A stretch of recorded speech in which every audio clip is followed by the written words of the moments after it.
इस कथा का संवाद भगवान श्री कृष्ण धर्मराज युधिष्ठिर के बीच हुआ है। एकादशी के दिन सुबह उठकर नियम के अनुसार व्रत करने का संकल्प लेना चाहिए।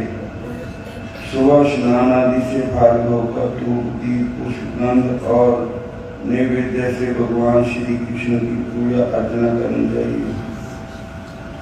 इस दिन काम क्रोध लोभ मोह ईर्ष्या मान आदि का त्याग करना चाहिए। सारा दिन भगवान के नाम का जप स्मरण करना चाहिए। ध्यान और सदग्रंथों का स्वाध्याय करना चाहिए। पृष्ठ 14 में दिए गए काशी पद के नियमों का पालन पूर्णतः करना चाहिए। यदि नियमों का पालन नहीं होगा तो काशी का पद का लाभ उतना नहीं मिलेगा जितना मिलना चाहिए। इस एकादशी की महिमा 6 बातों से करनी चाहिए। इस कारण इसे खाड़तिला कहते हैं। पहला नंबर तेल का बर्तन, तेल का स्नान, तेल का हवन, ठाकुर जी के चरणों में तेल मिला हुआ जल चढ़ाना, तेल का भोजन और तेल का दान।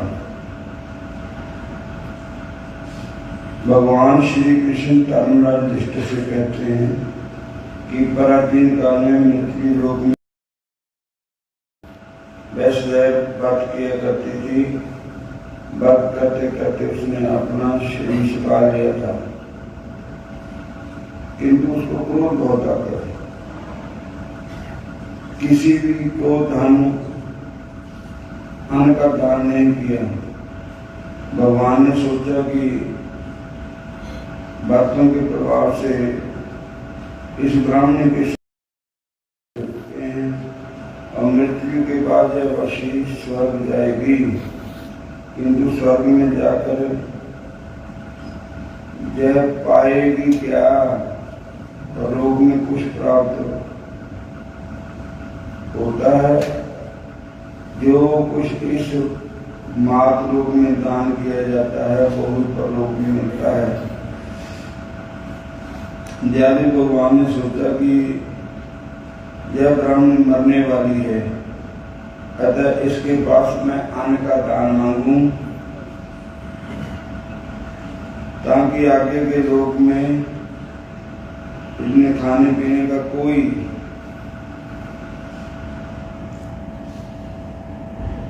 खाने पीने का कुछ बन जाए, कुछ साधन बन जाए। भगवान एक संत का भिक्षु का रूप बनाकर के ब्राह्मण के घर आए और उसे अन्न की भिक्षा मांगी। ब्राह्मणी को क्रोध आता था। ब्राह्मणी ने भगवान के हाथों पर एक मिट्टी का एक टेला रख दिया। भगवान उस पिंड को लेकर वहां से अंतर्ध्यान हो गए। बस कुछ दिनों के बाद ब्राह्मणी पूरी हो गई, शरीर पूरा हो गया। मिट्टी का टेला दान किया हुआ था।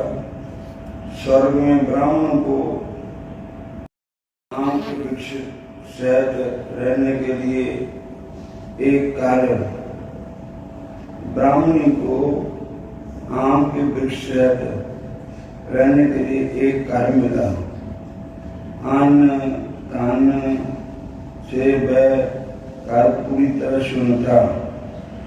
वह ब्राह्मणी भगवान से पुकार करने लगी कि मैंने अनेक बातों द्वारा आपकी पूजा की है, फिर भी मेरा कार्य आवश्यक वस्तुओं से शून्य क्यों है। भगवान ने उसे उत्तर दिया कि जो व्रत तुमने किया है मैं तुम्हारे पापों को भस्म करके तुम्हें स्वर्ग में ले आए हैं, जहाँ तो तुम्हें वही कुछ मिलना है जो कुछ तुमने मृत्यु लोक में अपने हाथों से दान दिया है। भगवान का उत्तर सुनकर ब्राह्मणी प्रार्थना करने लगी, प्रभु अब जटिलता कैसे मिटेगी, कृपया कोई उपाय बताइए। भगवान ने ब्राह्मण से कहा कि जैसे नई बहू को देखने के लिए नगर की स्त्री आती है, वैसे तुमको देखने के लिए देवांगना आएगी। तुमने अपने कार्य का द्वार बंद रखना। पहले उनसे खरचरा काशी के व्रत की विधि पूछना, कथा और महात्म्य सुन लेना, इसके बाद ही द्वार खोलना। दरिद्रता को मिटाने का शुभ उपाय यही है। भगवान के कहने अनुसार ब्राह्मणी अपने भवन लौट आई और भीतर से दरवाजा बंद करके बैठ गई। जब देवांगना उसका दर्शन करने के लिए आई तो उनसे खरचरा काशी व्रत की विधि तथा महात्म्य सुनने के बाद ही उसने द्वार खोला। देवांगना के अनुसार जब ब्राह्मणी ने खरचरा काशी का विधि पूर्वक व्रत किया तो व्रत के प्रभाव से उसका भवन धन धान्य से भरपूर हो गया। इसके भवन में स्वर्ग के नंदन वन की सारी विभूतियां प्रकट हो गई।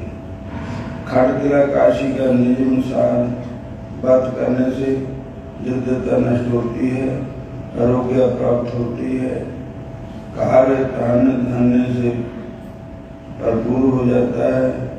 ये काशी गौ हत्या और ब्रह्म हत्या जैसे महापाप करने वाले को मुक्त कर देती है। इसके बाद में मनुष्य जितने तिल दान करता है वह उतने ही वर्ष स्वर्ग में निवास करता है। बोलो राधा कृष्ण भगवान की, शंकर भगवान की, अपने अपने गुरु महाराज की। एकादशी की कथा सुनाती है, माघ मास की कथा 8 बजे सुनो। हरे कृष्ण।